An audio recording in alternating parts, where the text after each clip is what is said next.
Hai, apa kabar sahabat IPA? Sehat bukan? Selamat bertemu kembali dengan saya di Mas Adit Ode Channel Kemagnetan. Ya, setelah kita membahas kemagnetan pada hewan, kali ini kita akan membahas tentang konsep kemagnetan. Perkembangan peradaban manusia tidak lepas dari penemuan magnet. Mulai dari speaker, telepon, televisi, bel rumah, dan berbagai peralatan yang biasa kita gunakan dalam kehidupan sehari-hari memanfaatkan magnet sebagai komponen utamanya. Bahkan, kita bisa menggunakan magnet sebagai penunjuk arah, baik ketika kita di darat, di laut, maupun ketika di udara. Apa itu? Kompas tentunya. Akan tetapi, tahukah kalian apa yang dimaksud dengan magnet? Dari manakah magnet berasal? Dapatkah sifat kemagnetan benda suatu saat bisa hilang? Atau dapatkah kita juga membuat magnet? Agar dapat menjawab semua pertanyaan itu, yuk kita pelajari pengetahuan berikut dengan semangat ya. Kita mulai dari konsep gaya magnet. Magnet sering digunakan dalam kehidupan sehari-hari. Kata magnet berasal dari bahasa Yunani, magnetis litos, yang berarti batu magnesia. Magnesia adalah wilayah di Yunani pada masa lalu yang kini bernama Manisa, dan kalau tidak salah sekarang berada di wilayah Turki. Di wilayah tersebut terkandung batu magnet yang ditemukan sejak zaman dahulu. Magnet umumnya terbuat dari logam seperti besi dan baja karena lebih murah dan tersedia banyak di alam. Meskipun beberapa logam lain dapat dipakai, magnet memiliki sifat mampu menarik benda lain yang berada di dekatnya. Macam-macam magnet. Magnet memiliki banyak bentuk. Karena setiap bentuk magnet dibuat dengan tujuan dan kegunaan yang berbeda. Secara umum, terdapat 5 bentuk tetap magnet, yaitu magnet batang, magnet silinder, magnet jarum, magnet cincin, dan magnet U atau magnet ladang. Penentuan kutub magnet batang dapat dilakukan dengan percobaan sederhana. Letakkan magnet batang di atas gabus, lalu apungkan di permukaan air. Maka ujung magnet yang menunjuk ke utara adalah kutub utara magnet, dan ujung magnet yang menunjuk arah selatan adalah kutub selatan magnet. Magnet selalu memiliki 2 kutub, yaitu kutub utara dan kutub selatan. Kutub-kutub yang sejenis bila didekatkan akan saling tolak-menolak, sedangkan kutub-kutub yang berbeda jika didekatkan akan saling tarik-menarik.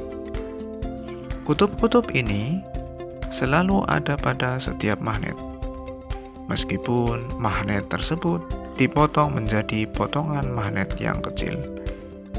Sebelum benda menjadi magnet, awal mulanya kutub utara dan kutub selatan, partikel elemen magnet pada benda tersebut tersebar secara acak, sehingga benda tersebut tidak memiliki sifat-sifat kemagnetan. Pada beberapa jenis logam tertentu, seperti besi dan baja, partikel elemen magnetnya dapat disusun berbaris pada arah tertentu, hingga benda tersebut menjadi magnet. Sifat magnet bahan. Berdasarkan sifat interaksi bahan terhadap magnet, benda dapat dibedakan menjadi ferromagnetik, paramagnetik, dan diamagnetik. Benda-benda yang dapat ditarik kuat oleh magnet termasuk pada kelompok benda ferromagnetik, misalnya besi, baja, kobalt, dan nikel. Benda-benda yang ditarik lemah oleh magnet termasuk pada kelompok benda paramagnetik, misalnya magnesium, molybdenium, litium, dan silikon.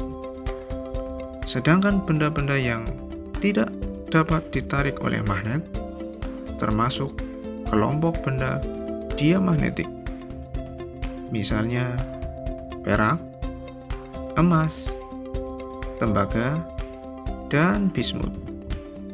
Cara membuat magnet. Magnet ada yang diperoleh langsung dari alam dan ada juga yang dibuat oleh manusia. Magnet yang diperoleh dari alam berupa mineral bernama magnetit. Magnet yang dibuat manusia berasal dari bahan ferromagnetik, misalnya besi baja, dengan cara membuat magnet-magnet elementernya menjadi searah. Cara membuat magnet dapat dibedakan menjadi 3, antara lain: yang pertama, digosokkan dengan magnet permanen. Besi digosokkan dengan magnet permanen dengan arah penggosokan yang tetap. Jika besi digosokkan dengan magnet, maka magnet-magnet elementer besi yang semula tidak teratur menjadi terarah. Jika kutub selatan magnet kita gosokkan dari ujung besi, akan mengubah besi menjadi magnet dengan kutub utara pada ujung kedua. Jadi, ujung batang besi yang pertama kali kita gosok akan memiliki kutub yang sama dengan kutub magnet yang menggosoknya. Yang kedua, induksi magnet. Pada saat besi didekatkan magnet permanen, maka magnet elementer pada besi disearahkan oleh gaya magnet dari magnet itu. Saat magnet-magnet elementernya searah, maka besi tersebut berubah menjadi magnet. Besi dan baja dapat dijadikan magnet dengan cara menginduksi atau mendekatkannya dengan magnet selama beberapa waktu. Jadi, dapat disimpulkan bahwa ujung besi atau baja yang berdekatan dengan kutub magnet batang akan memiliki kutub yang berlawanan dengan kutub magnet penginduksinya. Yang ketiga, elektromagnetik. Cara ini dilakukan dengan mengalirkan arus listrik DC atau arus searah pada kumparan yang dililitkan pada besi atau baja. Saat arus listrik dialirkan pada lilitan kawat, maka di sekitar kawat akan timbul medan magnet. Magnet yang dibuat dengan cara demikian disebut elektromagnet. Dipilihnya arus DC karena dapat menyamakan arah magnet elementer pada besi atau baja. Kutub magnet besi baja yang terbentuk tergantung pada arah lilitan kawat penghantar. Jika arah arus berlawanan dengan arah jarum jam, maka ujung pertama besi baja tersebut akan menjadi kutub utara dan ujung kedua akan menjadi kutub selatan. Sebaliknya, jika arah arus searah dengan jarum jam, maka kedua ujung kutub akan sebaliknya. Selanjutnya, bagaimana cara menghilangkan kemagnetan bahan? Yaitu memukul-mukulkan magnet, memanaskan, dan meliliti magnet dengan arus AC atau arus bolak-balik. Pada prinsipnya, sifat kemagnetan dapat kita hilangkan dengan cara mengacak arah magnet elementernya. Itulah tadi sedikit konsep tentang kemagnetan dan penerapannya dalam kehidupan sehari-hari. Semoga bermanfaat. Sampai jumpa.